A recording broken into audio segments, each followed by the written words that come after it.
The Photo Vault. A journey into vernacular photography, archives, and photo books. Hello and welcome to a new episode of The Photo Vault. To laugh and at the same time almost cry is, I would say, the essence of satire, dry humor, finding that delicate edge that makes you chuckle, but in a way holds almost guilt that you find it funny because it's so real. I'm not sure this is an accurate emotional description for all of Erik Kessel's work, but at least for some of it, and to me. The Dutch artist, curator, and former advertiser is one of the more well-known people working with vernacular photography today on a large scale, and he's the guest of today's episode. It is well worth visiting the website of the advertisement company Kessel Kramer, which he founded in the late 90s. His aesthetics and sensibility, also his humor, we see in his art, are just as much involved in the advertisement he made, and this is something I talked with him about a while ago in a hotel in Paris.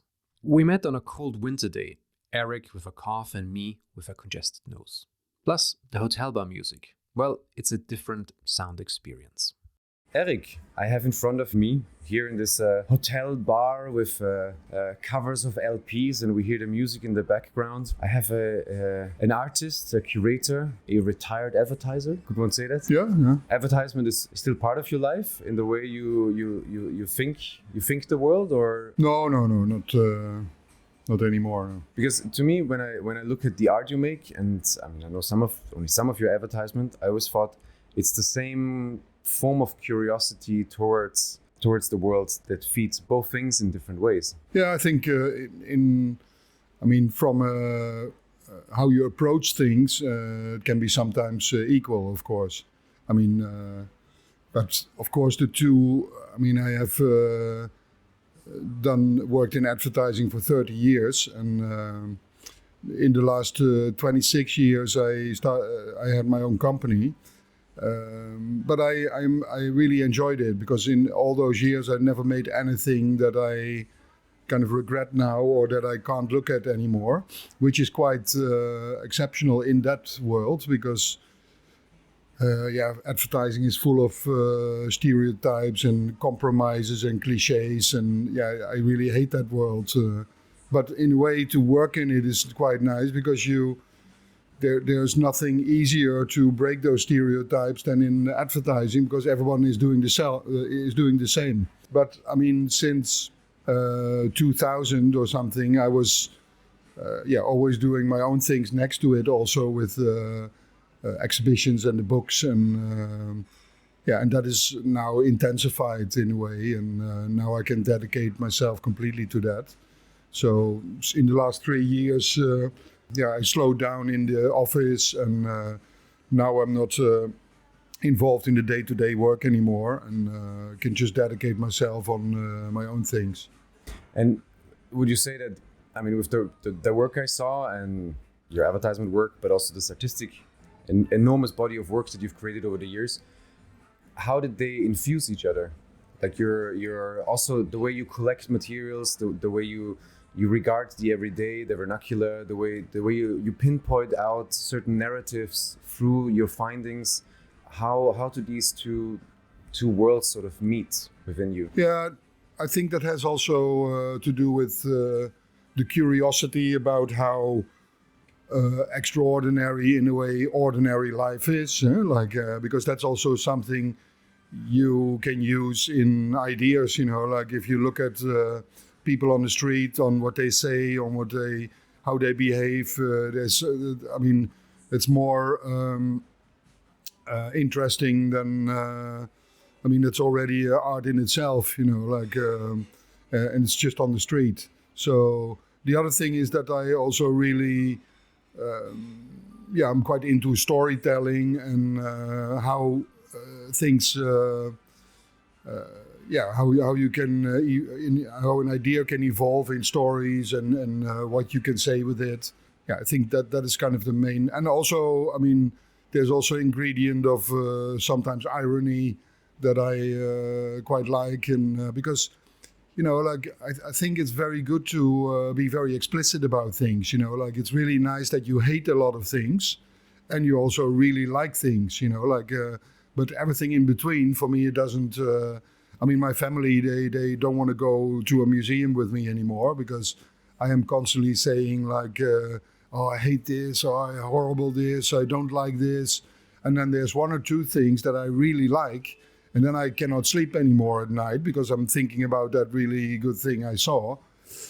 But it's always that extreme. So, but I think it's also good because when people really hate your stuff, the stuff that you make, it's a compliment. It's like a big, big compliment because then you know that you did something and that there's also quite a lot of people who like it.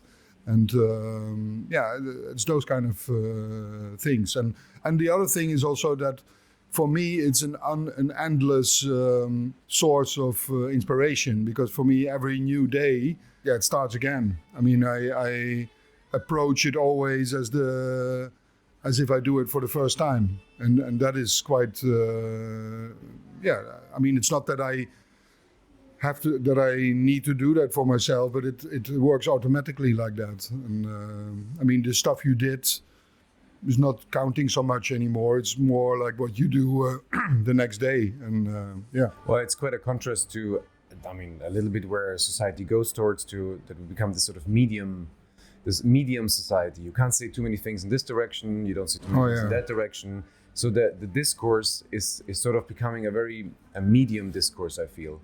Oh, yeah, it's terrible. Yeah, I recently heard an interview of Lawrence Weiner, and he said like, listen, when you want to go to the museum and see my work and take the afternoon off, who am I to ruin your afternoon? He said because I'm totally not brought into this world to ruin your afternoon when you take off from work. And then he paused and he said like, no, I'm brought into this world to fuck up your whole life. And that is important. I mean, he over-exaggerated, but it was clear that, of course, by making work and especially art and books, and I mean, there's so much. Also in photography, there is 90% is completely middle of the road, and in the books, in the exhibitions, in the works, which is sometimes also good because in that you can find also. In the boredom of those, you can also find ideas, but... For those who don't know who he's talking about, Lawrence Weiner was a conceptual artist, sort of a key figure in the 60s in the conceptual art world and a founding figure of post-minimalism. Back to Erik and how he is going to ruin your afternoon. Yeah, it's very good to be very explicit. And I'm not saying that I do that always, because, you're as good as your last work in a way. Like you look at things but in a way, I'm always more naturally looking for it.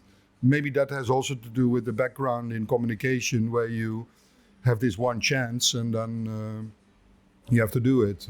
But for you, I mean, you're an established person in any kind of work you've done, in your opinions and the way you see the world. But I feel from a younger generation, they don't dare to say things anymore because that extreme, you get pushed into a corner, right? And that corner for most people is so frightening.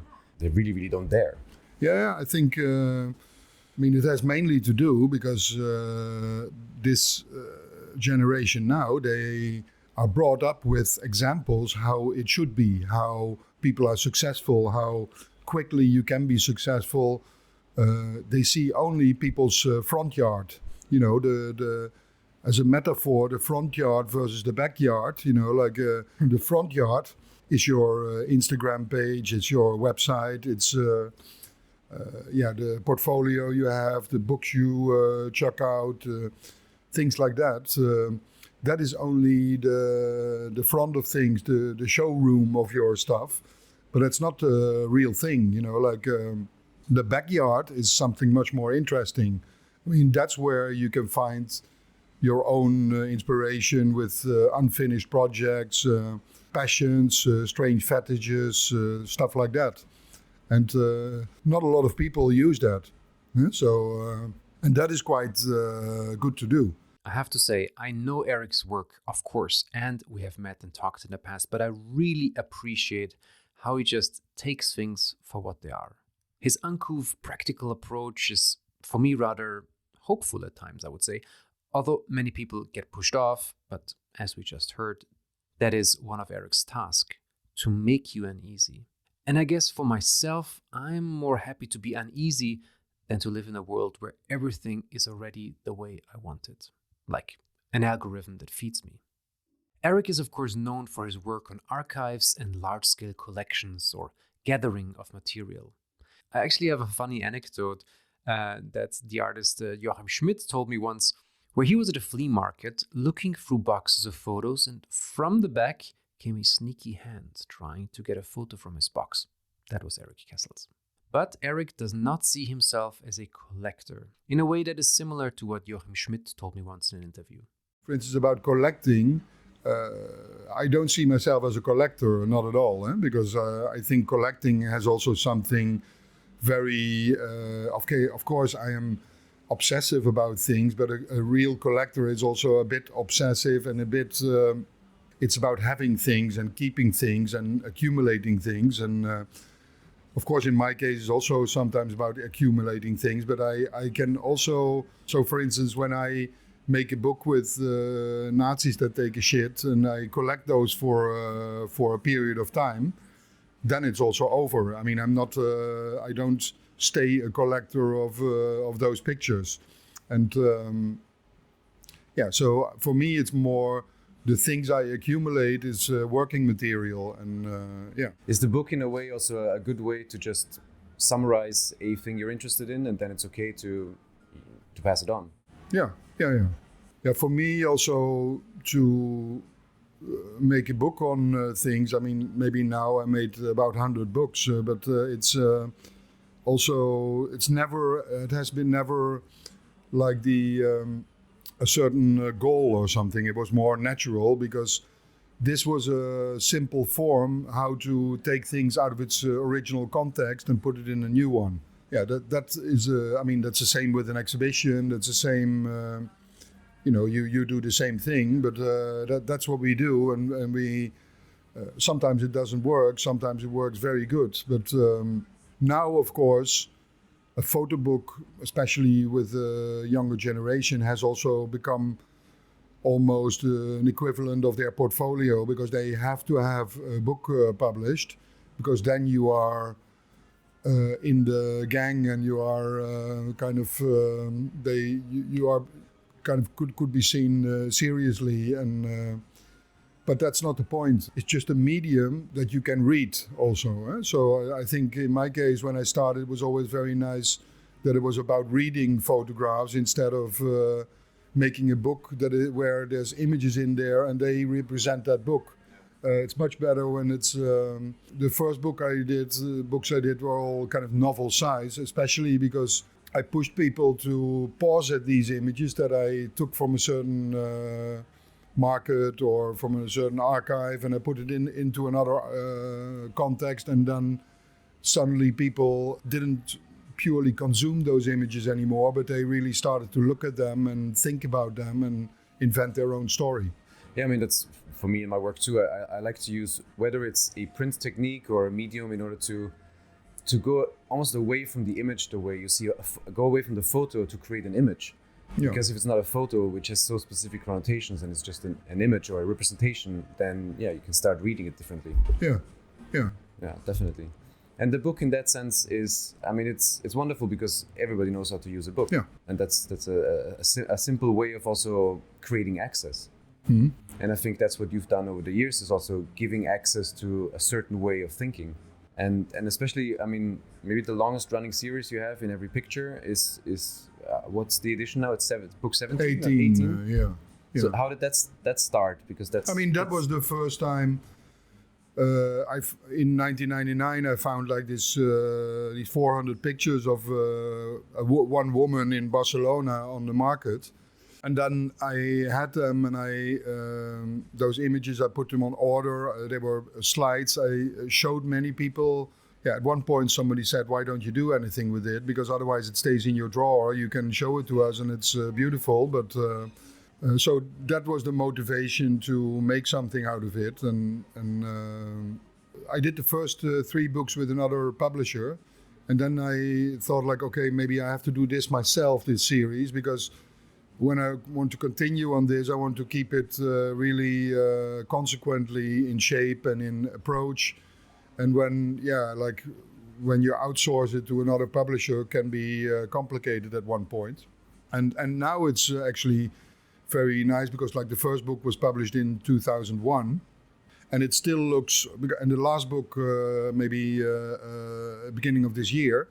But yeah, it looks very consequent, as if the first book, which is now 22 years old, has the same relevance still as the last book. So yeah. This series is the only series you publish yourself? No, also the magazine Useful Photography. That's also from the same period. It started in 2001. And this is a magazine, I mean, especially in the beginning, we had a lot of attention for that because it was like a photographic magazine where, these were images that we live with every day. They are semi-professional images that are in brochures, in certain things on websites, in catalogs that you live with, that are on your doormat as publicity material. And then we would collect that and take it out of its context and, or print it. And I mean, I remember we were also experimenting with, there was like a cheap catalog on the doormat of a butcher with chicken fillets and pictures on, like really hardcore, flashy, bright pictures. But yeah, we scanned them, printed them really big, hang them in our living room, see what happened. And we were experimenting with that. And now there is also, the last issue just came out last week until now. And it's like number 16. So we do it almost every year. We make an issue. And every time on a different topic in that sense. In this case, the last issue is about all these memes that you can find online where people wish each other a good morning. There's images with a sunrise or a cappuccino or opening a window and it puts the word good morning on it. And and then there's thousands of them in the magazine, and it shows also in the time we live in how it's a vomit of images and it's a complete cliche. I mean, even more than ever. We create the cliches now also. Yeah. I mean, you've worked also in installations with that kind of vomit of images in the past. Yeah. That was also a representation of that. Like, because now we see maybe more images before lunch than somebody in the 18th century in their lifetime. So it does also something to us as a person, as people. We process images differently. I mean, as I said, we consume them very rapidly. They go in and they go out again. Yeah, the function of an image has also changed. Because now it's like opening and closing a door. It's like the average life cycle is maybe a few hours of an image, and then it's gone. It's there to serve a certain purpose and to use, but. It's not there to keep anymore, at least. In this case, I did this installation called 24 Hours in Photos, where I downloaded 24 hours from Flickr, all the images that were newly uploaded there, and then I printed them all for real. And it looks like a landscape of images in a museum or in another space, where people can jump in, and it's like a flood of images and more representation of how it physically looks, the amount of images that we make every day. Well, the interesting thing is if we take probably most of your books and we look at them and we sort of get a visual picture of them, they would be the complete opposite of what the average person tries to strive to create with their image.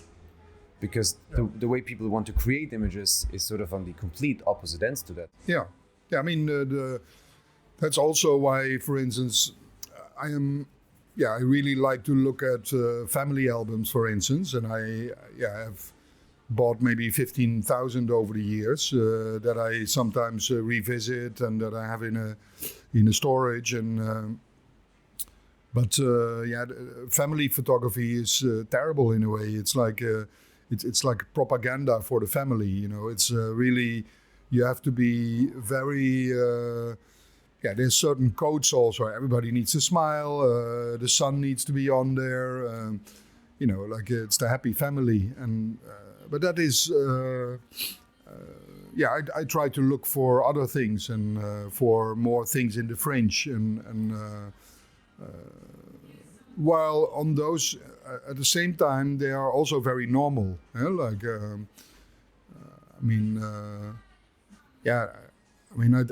I did a book about a woman shooting every year in a fun fair, shooting in a shooting gallery, and when she hits the bullseye, it takes a picture of her. These are things that are in a way not normal that you do that every year of your life. But it brings back also things, because she never had a camera herself. She never had a husband or a relationship. And it's also something quite sad, of course, because she shot herself. She was taking pictures of herself because there was no one else to take them. So, sometimes behind these very simple things, there's also deeper, more emotional things. And that's why people do that. Oh, it's the same like a Christmas photo where you have a specific setup, an ideal transformation of what you want to have, and that kind of ideal you create, I guess. Yeah. In this vast repertoire of things you seem to have, is there something where you revisit in your head and you still don't know what to do with it or how to reflect on it? Yeah, there's many.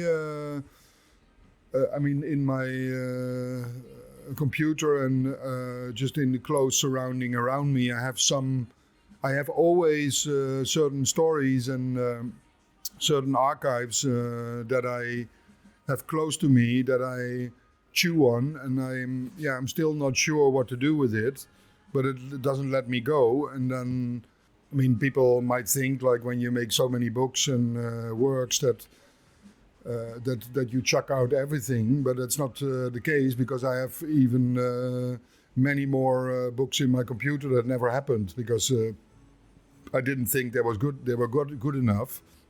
And you need to be also self-critical with that.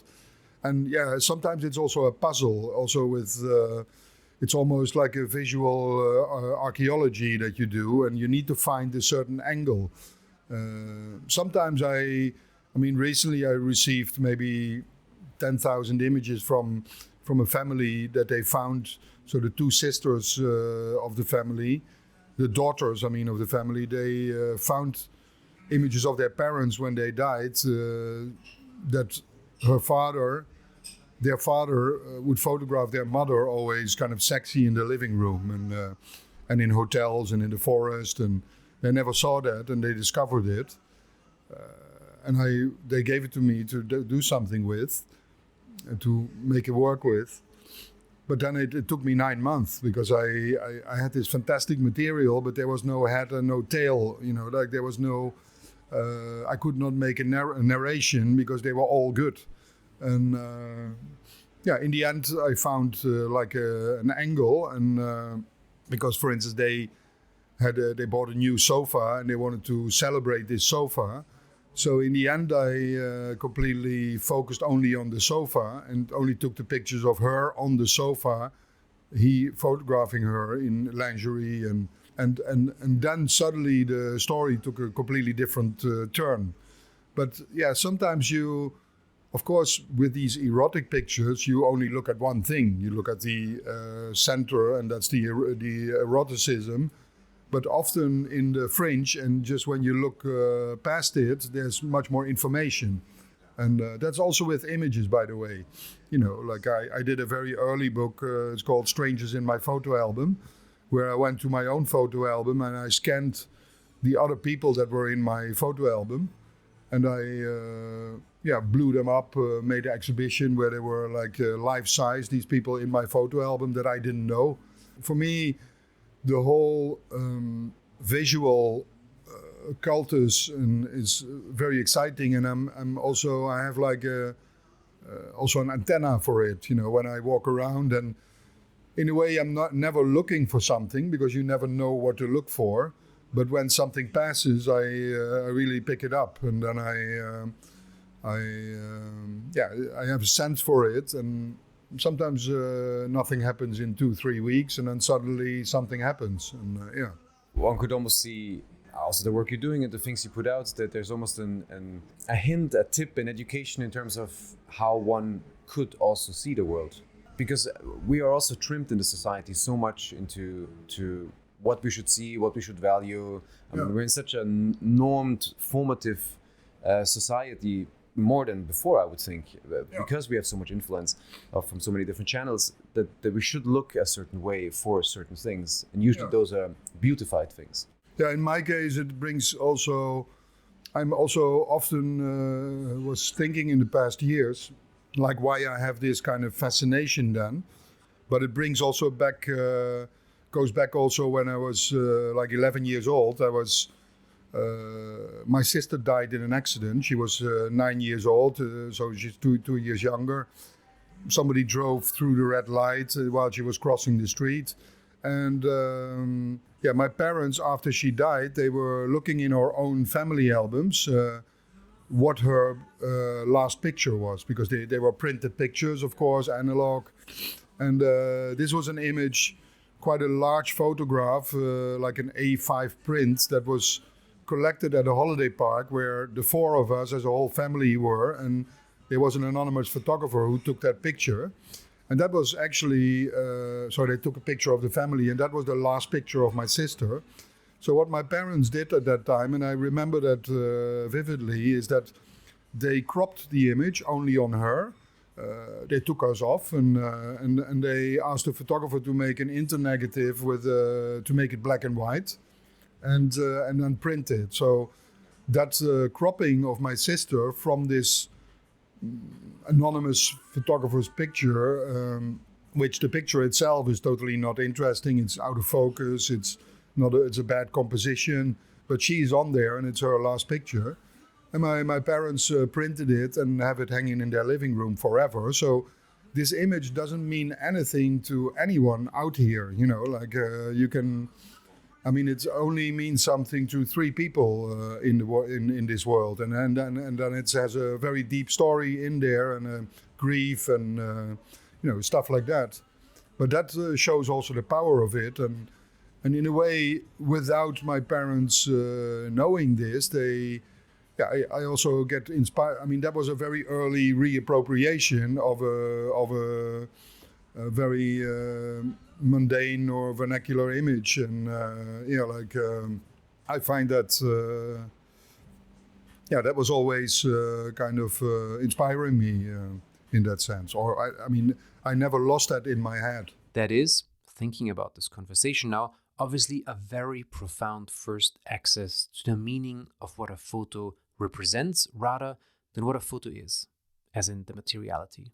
And that representation and how we can interpret or rethink it is what is also so exciting. This appropriation on an emotional level.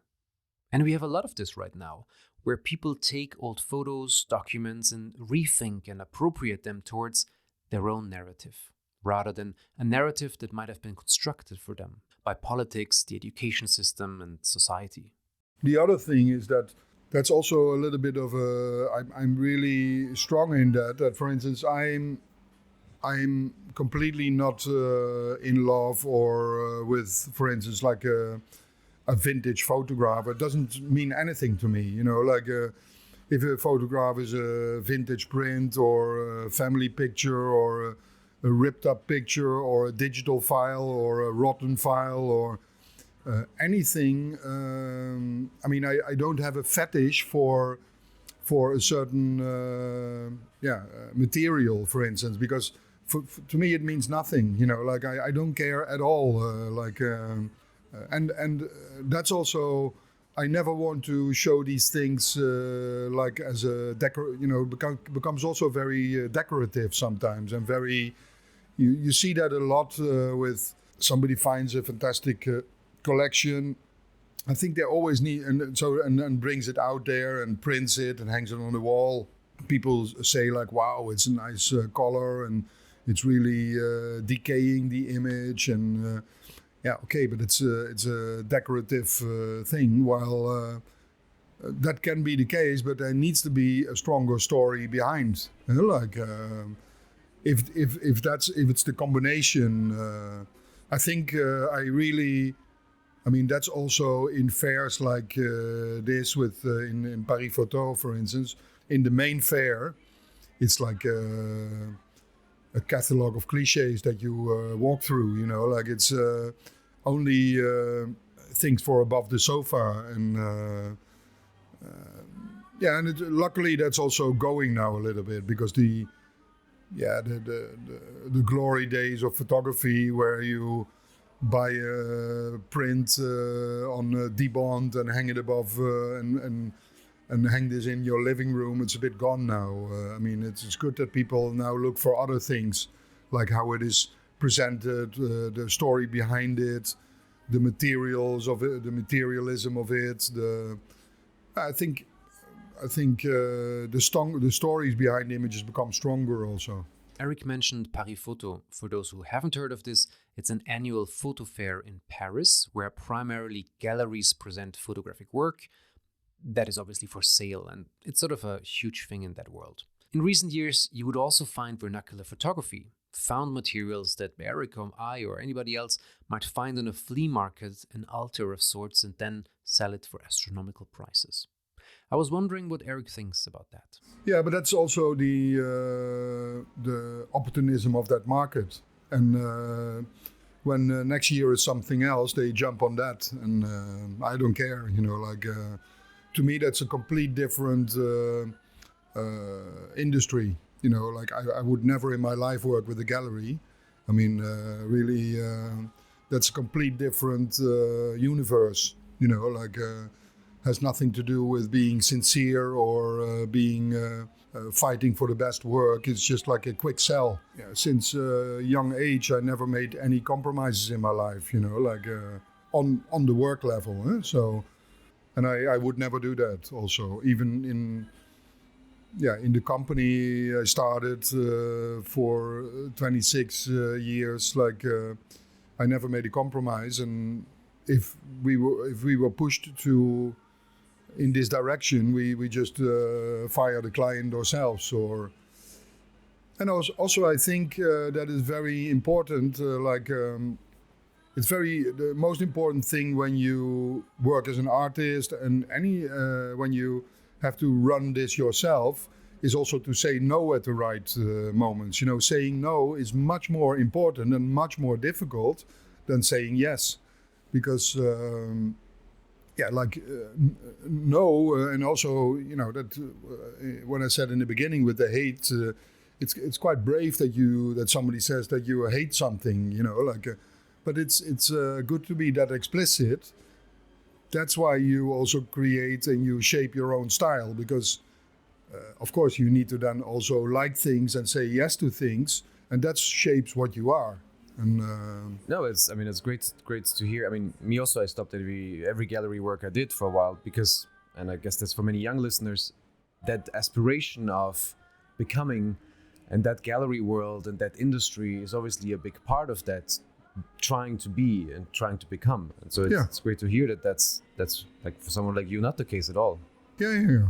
And also another thing is that I mean, also in art and photography, you know, like and especially with young people, also when they start to show works in a festival or I mean, you need to be also your own manager of your own work, you know, so you need to ask for a compensation. You need to be on top of it yourself, you know, and not play the role like, oh, I'm so thankful that they asked me to. Of course, I mean, you are the one who they are looking for at that moment. That's why they ask you. They look for your work. So there needs to be something. There needs to be a compensation for that. And the best artists are also the artists that treat themselves the best. So that is and that sell themselves the best, and that is very underexposed sometimes. That you fight for that, and also then prepare to say no if you need to take that risk. I think the art world is one of the, it's the craziest thing where so many people have incredible talent, skills, put in so many hours, and in the end there's no pay. Yeah. And it's totally accepted. Yeah, no, that's not accepted then. No. Yeah. But that's maybe an advantage that you come also from this world of advertisement where you can make clear that there should be pay. Yeah, but still, I would also think that, but because of course in the company there were other people coming up with the price we should ask. But I still think, even for myself, it's still one of the most complicated things. So I showed like an idea for a new exhibition yesterday to someone, and the idea was liked, and but then the person asked like, how much does it cost, and and it's kind of an embarrassing. You should never answer that question straight away, because at that point you are still in the euphoria that somebody likes your idea. I would give it. I would give it for free, that idea. Who cares? Because I want to make it. But of course you cannot do that. So you need to step back and think, rethink it, and come. At a better moment you can come with that. But as the artist, you are often not the best person to make that deal. But still, you can do it, and you can also ask your colleagues. When you want to work with a gallery, and you can look up the people that work there, and you ask the artists that are represented there, and you ask them like, how does it work? Do they pay you? How much do they pay you? Have you good experiences? You need to be just quite forward in that. Yeah, that's important. But it's not. It's not to say that I am very professional in that, because as a creator yourself, that's always a weak point, because it should be also a weak point, because you just want to make it, and you want to produce this, and I love this directness of Erik, and I think there's a ton of good advice for a younger audience that has not really found their way yet and think they have to compromise a bit too much at times in order to fit in. Well, I wanted to know if he had any further advice, especially for students or younger artists and creatives. What I said already before, that there's now a lot of people are intimidated by all the things they see, all the front yards that are out there, and people should not be afraid to go back to their own backyard, and because in a way your personality is much more important than your portfolio or your work. Your personality, that is what brings you further, and that you're honest about it, and honesty is very important, I think, because I think, and also what I said with saying no in the beginning is very important. I think, of course, you should not do that too much, because you should also say yes sometimes. But in the first 2 years that you start a career, it's very important to shape your own style and your own. Maybe you don't even know what that is, but you should definitely know what you like to do and what you don't like to do. And it's good to say no. Also, when you're honest about it, you become even more desirable. I had that as well. I really believed in some job. I really said like, no, it's not for me. And I explained them, and they didn't like it that I would not do it. But 1 year later, they came back and they changed their position in this, and then we worked together. So it's also.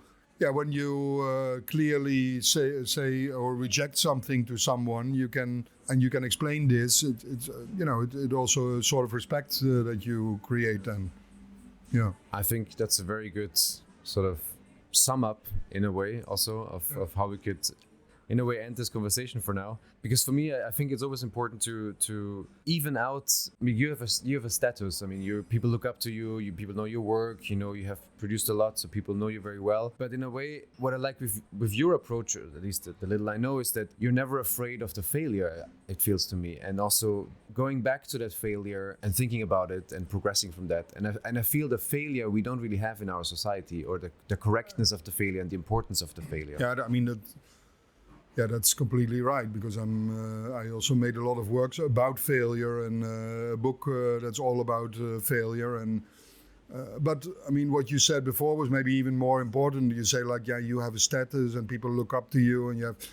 I mean, okay, that is that is how from the outside somebody looks at you.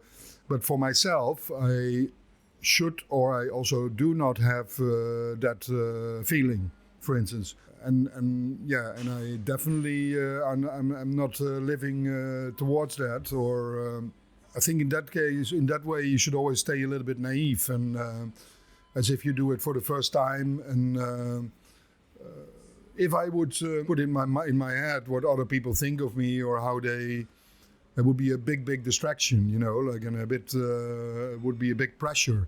So I'm completely not listening, or not.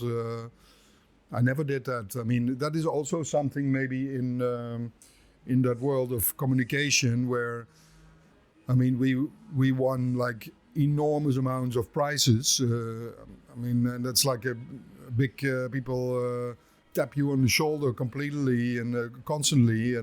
But yeah, there's only I think the hairdressers industry gives each other more prizes, and then it's advertising. But that. I mean, it also never impressed me, or I think making the work, and that is and in the middle of it, that is really the most interesting thing, the process of making the work. I have that also sometimes. For instance, I had a few times more retrospective exhibition, fantastic one, and also in Turin and in Budapest, and also one in Düsseldorf, and it's really. Weird, because like there's an opening and there's thousands of people, but for me, I really have the feeling as if I'm on the wrong party. Like I think like, who are all these people? Why are they here? Because I'm just very interested in the. I just was at that moment. I'm still in the euphoria of the finishing this work and the installation and making it happen. Yeah, so that is I'm very enthusiastic about the making process, and also there that you constantly are. You constantly should be able to change things or make mistakes, or be also very insecure in the making. I mean, I'm really constantly insecure, not when something is finished, but in the process of making it. I am very insecure, like because I constantly think like, nah, this is not what am I doing now. This looks like as if I'm doing it for the first time. How can I make something so stupid? This has no depth or whatever, and I'm constantly pumping myself up to change it, and I show it to people, and I want to have create confidence in the work. And that is an interesting thing, like that is a nice process. When the work is finished and when I'm kind of happy with it, then my thing completely changes, because then I'm overly confident about it. I'm able to sell it, to show it, to talk about it. But it's like a big contrast with what happened before. In the process, you need to be very vulnerable. And insecure, yeah. I'm sure that's very comforting to hear for many people. yeah. But it's the same for me, yeah, exactly. Yeah, super. Erik, thanks a lot. Okay, pleasure. That was Erik Kessels talking to me in a hotel bar in Paris with a lot of atmospheric noise. Lots to learn from this incredibly prolific maker, a narrative creator who is certainly not afraid to steer things up and shake a tree for some apples to fall. If you didn't know about Erik before, just do a bit of online research. Many interesting videos on YouTube, and of course, an enormous amount of books to dive into. We also have another small podcast with him with his free favorite photo books. Thank you for listening to The Photo Vault. As we are still relatively new, I would ask you to please follow and like us or leave a comment. It would mean a lot to our little team to recommend us to those interested in the subjects we cover. Lukas Birk says, tot ziens.